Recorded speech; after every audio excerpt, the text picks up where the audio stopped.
Welcome to the Brilliantly Resilient podcast. What's your train wreck? Everyone has one. The question is, are you just visiting or are you going to live there? I'm Mary Fran Bontempo. Join me and let's learn how to come through those train wrecks, not broken, but brilliant. Hey everybody, welcome back to another episode of the Brilliantly Resilient podcast. I'm your host, Mary Fran Bontempo. And today I have with me a woman that it has taken me far too long to have on the podcast. She's a buddy of mine. She is just brilliant and she's written a book. I have with me today Theresa Hummel Kralinger. Theresa's an award-winning speaker. She has 30 years of experience in leadership development and HR. High Five Performance is her company. She is also, this is hilarious, literally, because she's a comedian, a professional comedian. She wears many hats, and now she is the author of Make Waves, a career pathing guide to stand out, stay employable, and stay ahead. Theresa, thank you so much for joining me. It's so good to be here. Thank you for inviting me. I'm delighted that we finally are having a conversation because I have long admired you on so many fronts because I haven't met people, very many people who are as involved and well-rounded and well-versed as you in terms of promoting, first of all, helping people with employment, which is your flagship enterprise, but also just in terms of being involved in helping people grow and learn and in ways that may not directly impact employment, but by the same token, and we'll talk about this, just making connections and networking with people. And all of that is so important. So thank you so much for being here. Oh, thanks. It's in my DNA. I can't even help it, Mary Fran. And you're excellent at it. As I said, I've never seen anybody. I mean, you've been lovely enough to invite me to two of your Meet the Author events, which you have Always down at the fun. Pyramid Club in Philadelphia, which bring together authors of really interesting books that you reach out to. And everybody, we come for a night of fellowship and camaraderie, and everybody shares their books. And it's really just a wonderful way to, again, bring people together and teach us all something in ways that aren't stressful. And God, do we all need that these days? I know. It's just an uplifting, magical night every time. Mary It Fran, is. every time. And it's different every time because the Yes. authors are different and their, thought leadership is different. But the vibe is the same. Like the vibe is people who want to know people, who want to help people, who want to share, who want to learn, who want to grow, and are just really trying to make the most of this crazy life. And I think truly that's one of the things that has always struck me about you. Wherever we cross paths, you are doing that. You are extending yourself and reaching out to people and really just trying to kind of be present in a way that makes you approachable and allows you to share knowledge in a way that's not intimidating, which is one of the really fun things about your book because of the way you use the analogy of sailing a ship. I mean, Yes. first of all, when I think of sailing on a ship, you just go, oh, I'm sailing on a ship. So right away, Delightful. It's delightful. it is. So before we get to the book, I want to talk about a couple of things. One, your main thing is working in HR and in helping not only employees but companies as well to help people build meaningful careers, resilient careers, which is something I really want to hit on, but also encouraging organizations to make people want to stay and make people want to contribute and be a real part of the organization. So what's the crux of that? Is there like a magic formula where you just you could sum it up in a couple of words, like here's what we need to be doing, folks? Oh my gosh. Approach all things with love. Oh, I love it. That was an easy question, There Mary you Fran. go. All And right. I know like it's kind of weird. You're like, well, wait a minute. You're working for profit corporations and big pharmaceutical companies and financial services where there's no love in these. Yes, approach all things with love. Approach everything you do, the conversations you have, the meetings you go to, even having to let somebody go because they can't stay with your company anymore. But do all things with love, because when you do things with love, people feel that. They feel the intentionality behind it.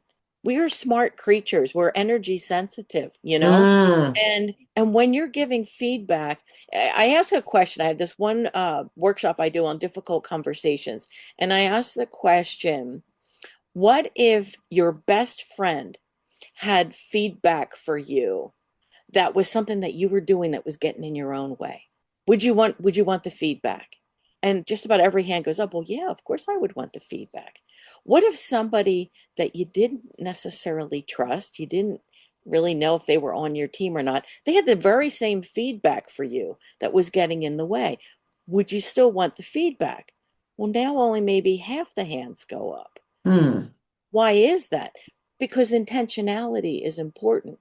So, what that's saying is if people believe you have their best interests at heart and they feel that, you can give them constructive feedback. You can tell them almost anything. It's all about the intentionality, and it has to come from a place of love. It has to. It's really interesting because immediately when you use the word love, everybody like goes, nah, I no, know. nah, not doing that, not naked. Because Right. I think love encompasses a certain vulnerability, and that works both ways in a conversation. So I would imagine it's not always easy for people in the employer to approach an employee that way or Yeah. an employee to receive it because there's a measure of vulnerability on both parts. So how do you get around that? Because it's almost like the protective wall goes up. You said approach it with love. I was like, yeah, okay. Right. Right. How do you It's get around that? because we talk about it in a very practical way. And I spend a lot of time with managers and leaders. And I share with them, not for nothing, but it is your obligation to have the best interests of people who report to you, even if they're not good at what they do, even if you don't really like them, right? Like personally, they may get on your nerves, but there's a certain obligation that comes with management, that the reason you have people reporting to you is to help them succeed. That Right. that's that's why we have a manager, right? Otherwise, we just all be independently working. We don't need anybody looking over our shoulder. But the manager's job is to help remove obstacles, to provide clarity and direction. If you've gone off the path, they help you get back on the path, right? Discipline is an interesting thing, Mary Fran. Mm. Discipline. The word discipline at the root is disciple. Ah, yes, it is. Yes. And if we, those of us that went to many, many years of Catholic school or are familiar with with the New Feel your Testament, pain. I feel your yes, pain. we could share stories. But disciple is following a teacher. You're a disciple, and they were staying on the path, right? You went, so managers want to help people stay on the path of success. And when they're off the road to success, discipline is merely saying, oh, let me pull you back on the good road. It's not like, oh, whack. It's, oh, Mary Fran, I know you meant well with this, but you may want to do this differently. Oh, I'm so glad you told me. I didn't even see it that way. That's Yeah. that's that is a really um and at least theoretically a simple tweak to Yes. recognize that as employer and employee, you have to be on that same path. And the job of each of you is to make sure that you do that and you do that to one another's benefit. Because if one person benefits, the other will benefit in those kinds of Absolutely. relationships. Yes. The manager So, will look great if the people that report to them are doing a great job getting things done, getting them done on time, quality work. They will be revered if yeah. their team is doing well. So, in in going over some notes before this conversation, one word kept coming up, and it was clarity, helping Yes. people find clarity. And one of the reasons that I also wanted to talk to you, particularly now, and I'm going to say the word that makes everybody shudder, and it's AI, the words that make everyone shudder. How do you, when things change as exponentially quickly as they do, Hmm. how do we stay relevant, stay ahead of a curve here when even I think the people in charge don't know what's going to happen next? Right, right. Nobody has a crystal ball. No. You know what? I think um, you're a smart business person. I'm a smart business person. We've been around a while. I think anybody who's been around a while, you see when something is it's going to take hold. It's going to go somewhere, Mhm. right? I mean, I'm old enough that I remember when we had desktop computers for the first time, and we were like, "Oh my gosh, desktop computers!" And then they What said, is this "Oh, strange thing? you're going to have something in the palm of your hand." And I'm like, how could you read it? It's tiny. Well, we all have one now, right? So we like there's these things that come along and we're just like, what is this? So AI is one of those things. And I could see a couple years ago, I could see like this is starting to be a thing. Now, my first inclination is I am exhausted and I don't want another thing. I'm done. I'm done with the things. And then I realized, girl, you are not done yet.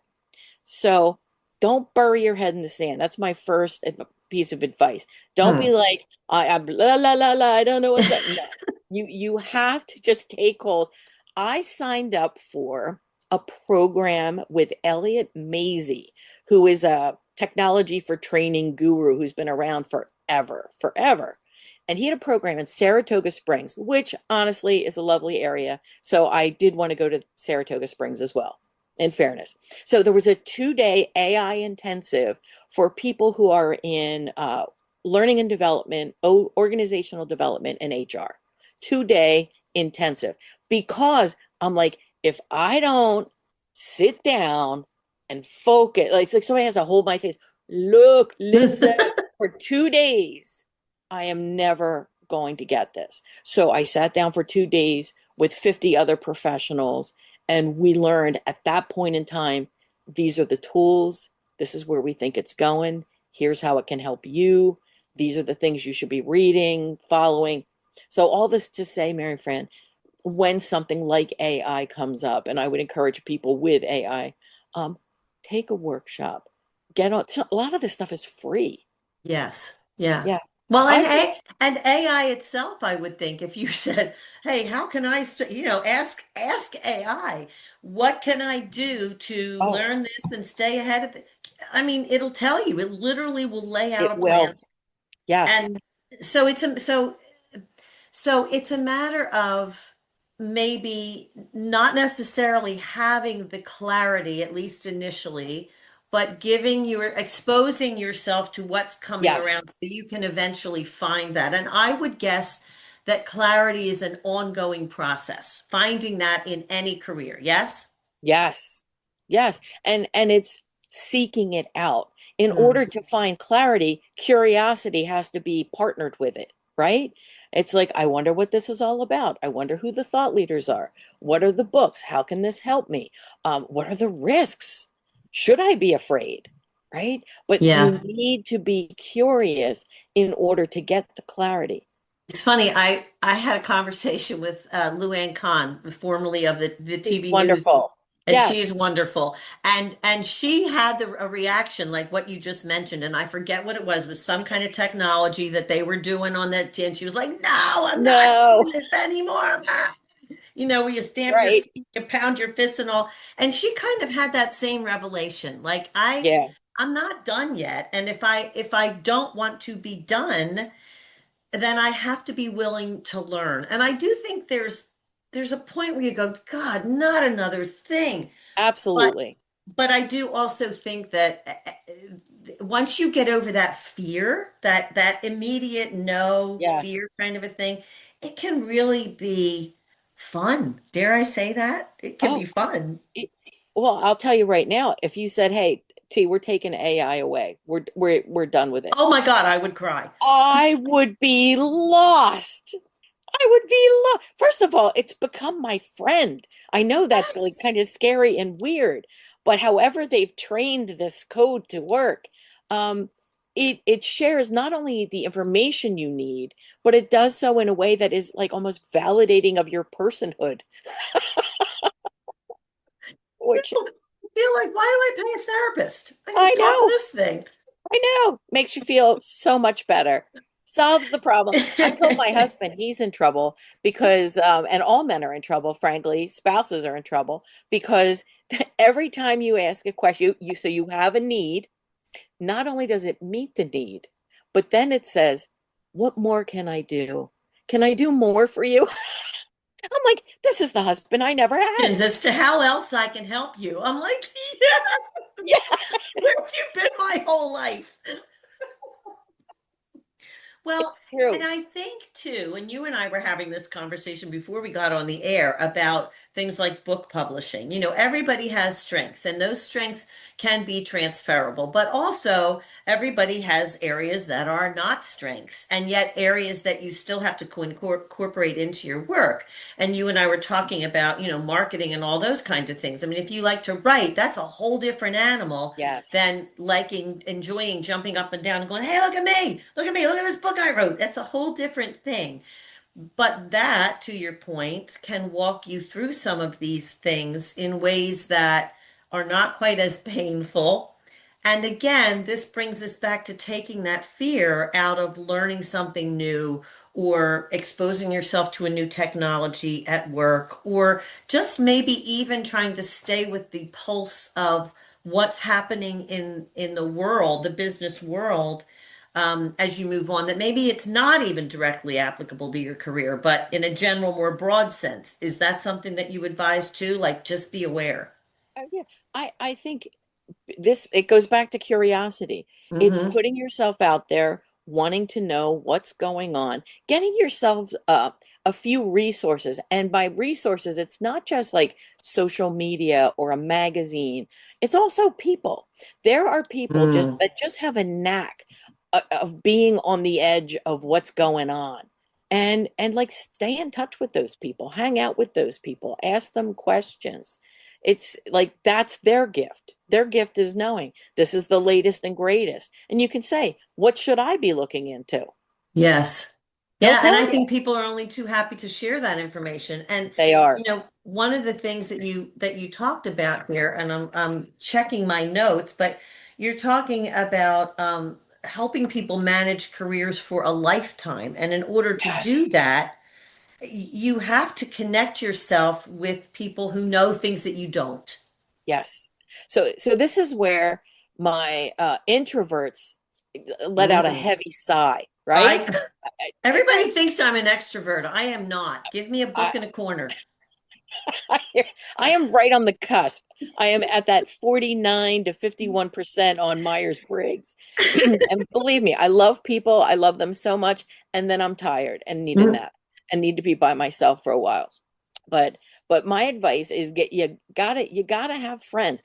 People in job search. I help so many people, and some of them have like 1, 2 master's degrees, and they're like, T, I think I'm going to go back to school for another master's Oh, degree. Lord I'm God like, Almighty. enough, stop it, make some friends. But it would be easier for them. They're like, it is less painful for me to shell out money and spend hours studying something than it would be to go to an event where there's people that I have to talk to. Like, just find some balance. We'll find places where you can meet people that aren't distasteful. Like find places where you go and you're like, this ain't so bad, right? There's some nice people. Come to meet the author. I'm telling you, it's a welcoming environment. People are nice. Maybe there's a church group you can join. Maybe there's a nonprofit that you can help. But you gotta have friends. You have to.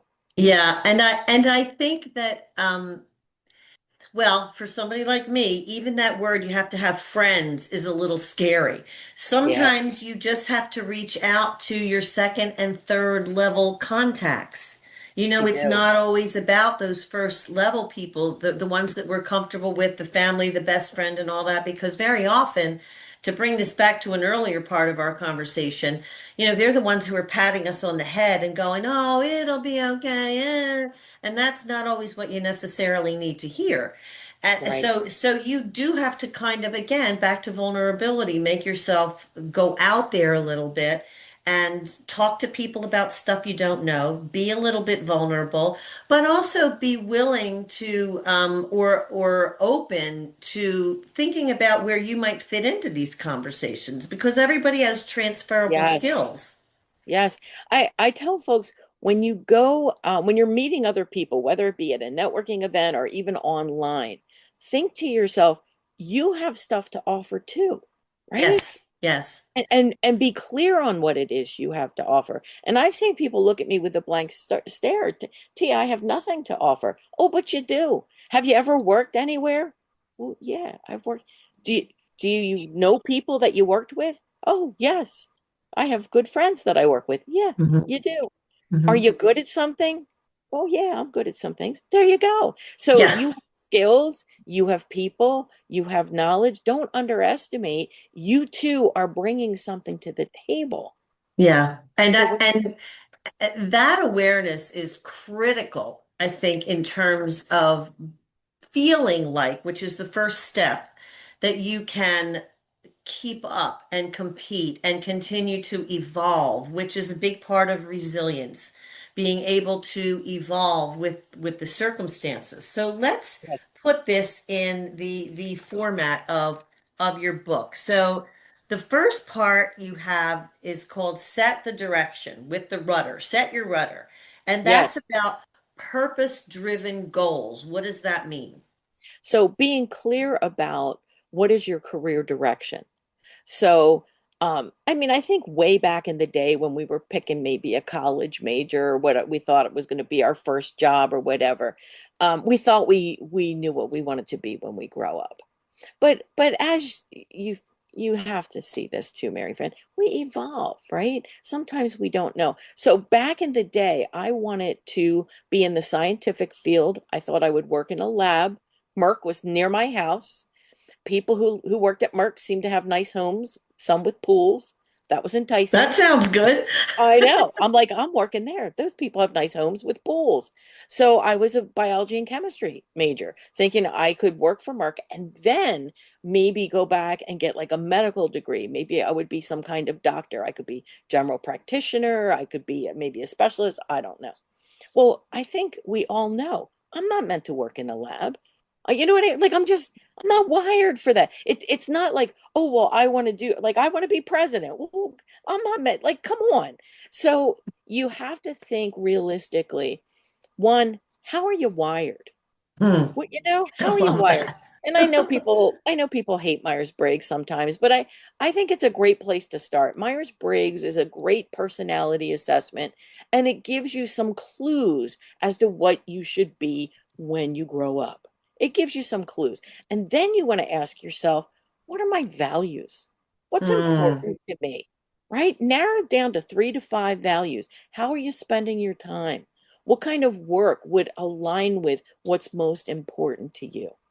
Then the next question would be, what are you interested in? What excites you that you know you're going to do it and you're excited? I love doing a workshop. I still get excited doing a workshop, right? So, what are those things that interest Pardon you? me. Bless you, bless you. Thank you. I was So trying to hit it's the mute button on that. It didn't work. Go it's all ahead. right. There is no mute for a sneeze.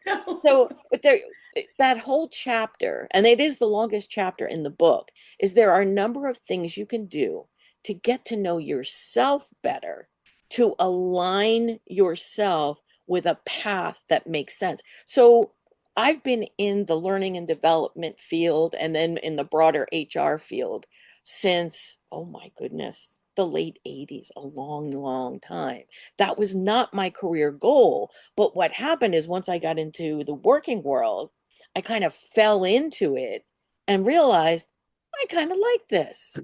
And they'll pay Right. me to do it, which is Yeah. crazy. So I like it. They're paying me. It's a win.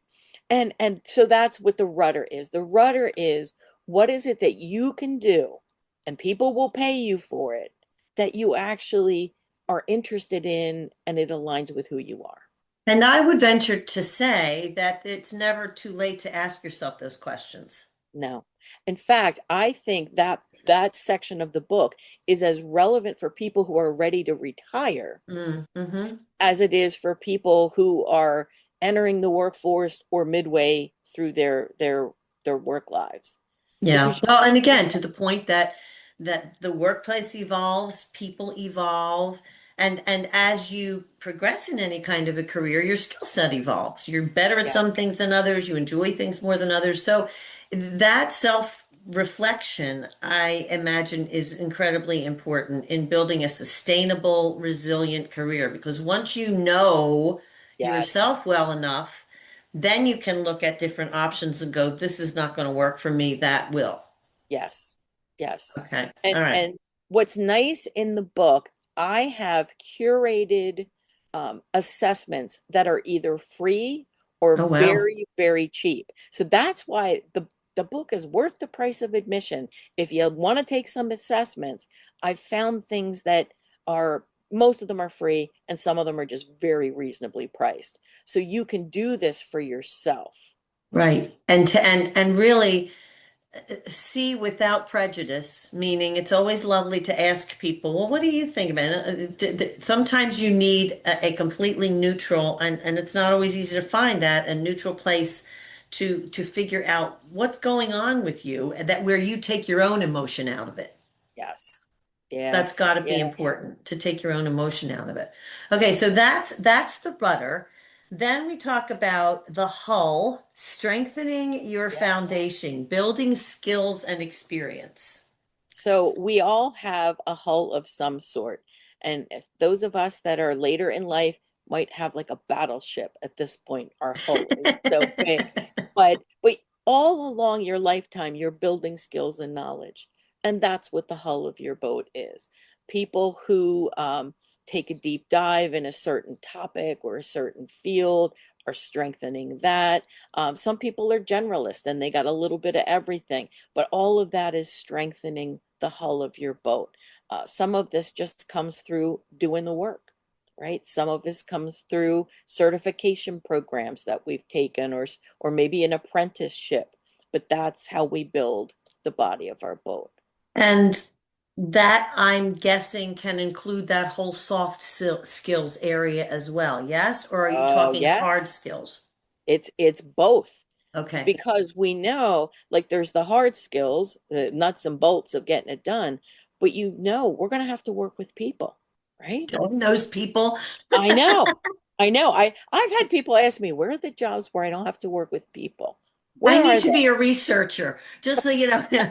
Right. I But just, but that is a very valid consideration. How yes, well do you work with people and how well does not only personality wise, but how can you exchange ideas? How collect, what's your communication yes, skill level? Like I would imagine that all of those things are something that should be considered when you're thinking about your foundational skills. absolutely. And they're things to work on and get better at.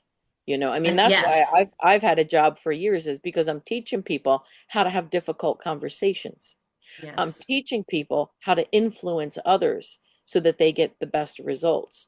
These are not things that we often pick up in college, or at right. a community college workshop, that you're going to pick them up because you're working at it. You're picking up tools from a book or a thought leader or workshop, and then you're practicing. Yes. Yeah. And they can be learned and improved They upon. can be learned.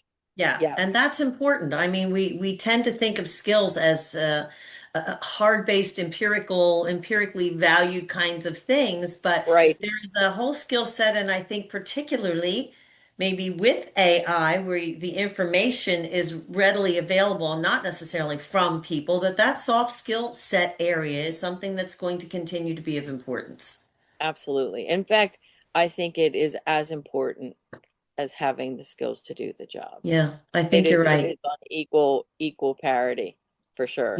Yeah, I think you're right about that. Okay, so now we're going to move on to setting your sails and Setting your raising your sales. visibility. This is the part that which is kind of the maybe sort of selling yourself thing. I don't know, but that's Yes. where you talk about develop your personal brand, your credibility. And is this the spot no, we're going to go, the building momentum is where we're talking relationships. So how do we do this visibility thing? How do we, So it's all about what do people think of you, right?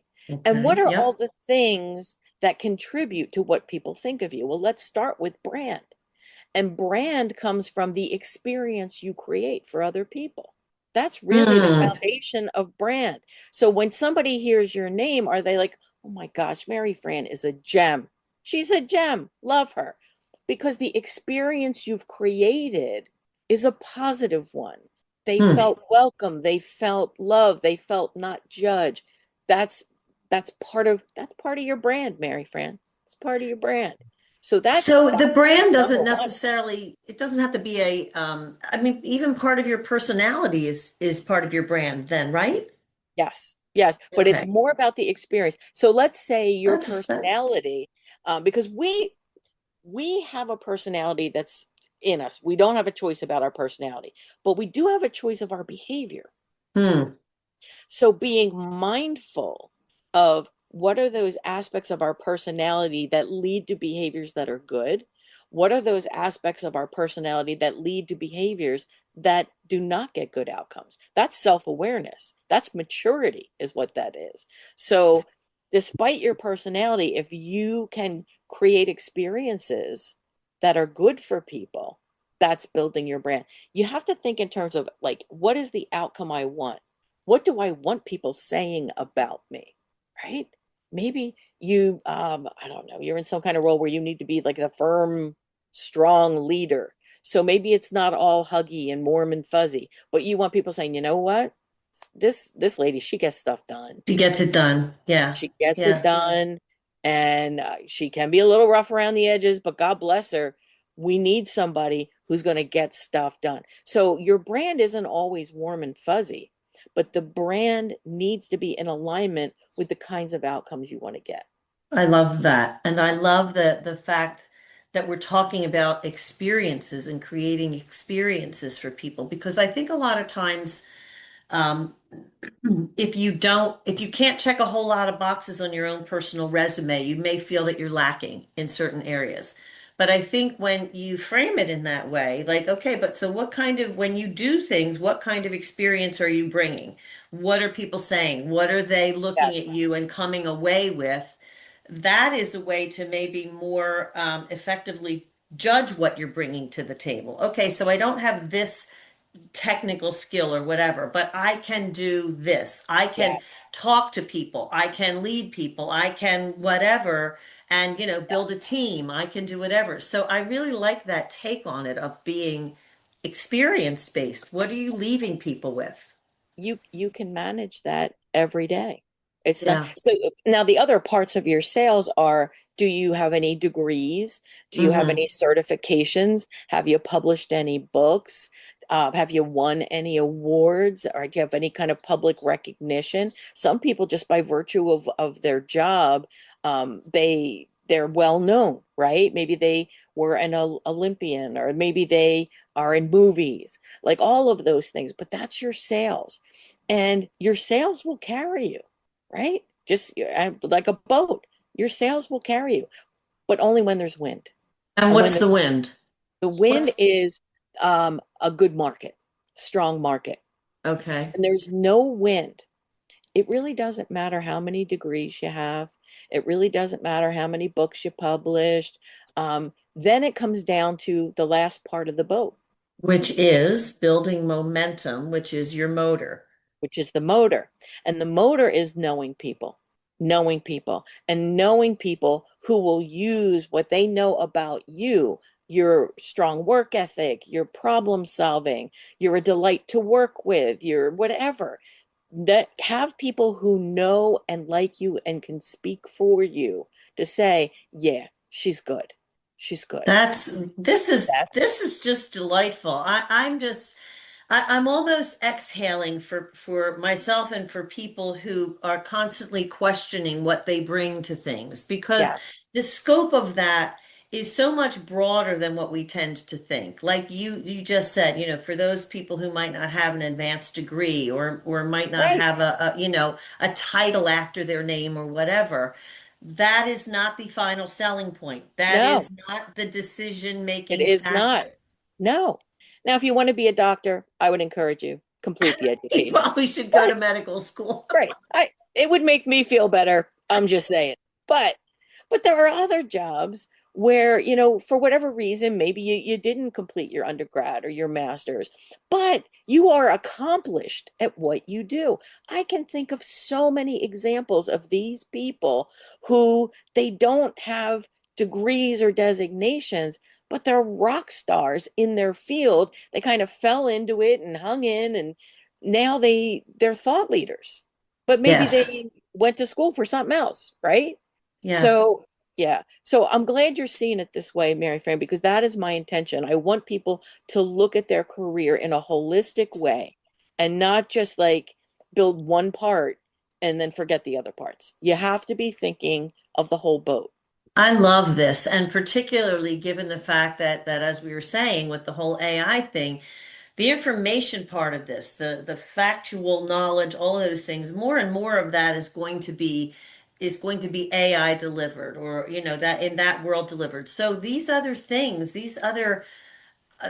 that make you the person that you are, the human who brings whatever it is that you bring, there's a much broader well to draw from, I think, Yeah. than many of us think.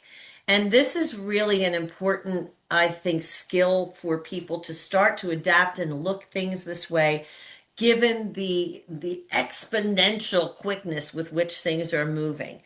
Take a Yes. look at yourself as a whole, take a look at what you bring as a whole, and then worry, not worry, but then see how you can move forward, and as you say, build these resilient lifelong careers that may evolve and change, different fields, different It will. things, It will. but that's okay. Yes, because you're keeping up. You're keeping up with it.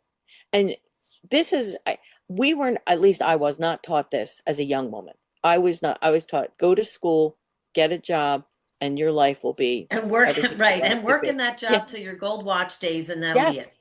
That was advice that I think my parents believed, and I think for the time it made sense, but we can all look around now and see we have to be the captain of our ship. We have to be, and it's a whole ship. There's a lot more to it than just like, well, I have a degree, or well, I went and got a certificate. Yes, yes, continue to do that and do other things so Yeah, that so it's a you can, yes and thing. Yes yes, and. and Yeah. yes, I love this conversation. This is wonderful. And I see so many applications just also in terms of our day-to-day lives and how we have to not pigeonhole ourselves as a this or as a yes, that, and recognize the great breadth of our own experience and our own our thought processes. And again, the way we're wired, all of those things that contribute in how we can bring something to every situation and every opportunity. We just have to figure out where it works for us, and moving forward in that way to build this resilience both in a career and in a personal life. absolutely. I'll tell you, I see it as job insurance, employment insurance, because people are kind of looking for that. The market right now is not real good. I'm just gonna say Right. it's not. But those people who have taken care of their boat holistically are more inclined to get the jobs that are out there Yeah. because And don't they're stop learning. Don't ever right. stop learning, because the world is not going to Yeah. stop evolving, so don't stop learning. I know there's going to be something crazy following AI. I don't know what it is, but I we're going to have to embrace it, Mary Farron. We're going to have to embrace it. I don't know what it is, Yeah. but uh, but Once yeah, that cat's out of the bag, you aren't getting it back in. no, no, no. But I think there's a key word here, and you were saying clarity. I think relevance is another key word here, where it's I had talked to a woman that I admired so much. She was a thought leader in our learning and development field and lived like probably 10 minutes from my house, which is crazy. I didn't even know she lived so close. Karen Lawson. She talked about the importance of relevance. And in fact, it was the last book she published. Um, and that at any age, you want to make sure like Hmm. you are seen as relevant. And Relevant. relevance by design is saying you're keeping up with the latest, right? And So, sometimes that's that's the best. Like I think there's also that sense of don't feel like you have to master this stuff right now. It changes too fast. You're not going to master it, but right. at least be aware, learn what you can, be in the game. You have to Yes, be in the game. absolutely. I agree. Ah, I love this conversation. This It was went so so wonderful. fast. Yeah, I know it did. But now leave me with a nugget and then tell everybody where we can learn more about you and get the book. Well, the nugget is have fun with this. I think, and comedy's a big part of my life. I certainly can't make a living at it, but we got to laugh and we got to have fun and stay grounded in crazy times. We just have to do that. So that's my nugget. Stay in touch with me. So buy the book. It's called Make Waves, Career Pathing to keep you employed. It is out on Amazon, and I have a million links. But if you go to theresahk.com, it'll give you all the links. Wonderful. Please, please, please keep in touch with Theresa. Please learn more about her wisdom. You will see more of that in the Brilliance Bit, which comes out when this episode airs. And that will have all of the links and all of the good stuff. Make sure you get that book. And if you do need a little bit more brilliance and resilience in your world, head on over to brilliantlyresilient.net. You'll see that little pop up. Put your name in there and you'll get our Brilliance Bits every time an episode publishes. And we will see you all next time on the next episode of the Brilliantly Resilient podcast. Theresa, thank you. Thank you. I will talk to you soon. Thanks for joining me for another episode of the Brilliantly Resilient podcast. Now, before you go, remember this. Resilience isn't about bouncing back to who you were. It's about becoming who you're meant to be. If today's episode helped you reset, rise, or see your brilliance a little more clearly, I invite you to take the next step with me. Explore the Brilliantly Resilient resources, including the podcast, books, and the new Brilliantly Resilient mini course series, all designed to meet you exactly where you are. You can learn more and get started at brilliantlyresilient.net. Until next time, stay steady, stay curious, and keep moving forward, one resilient step at a time.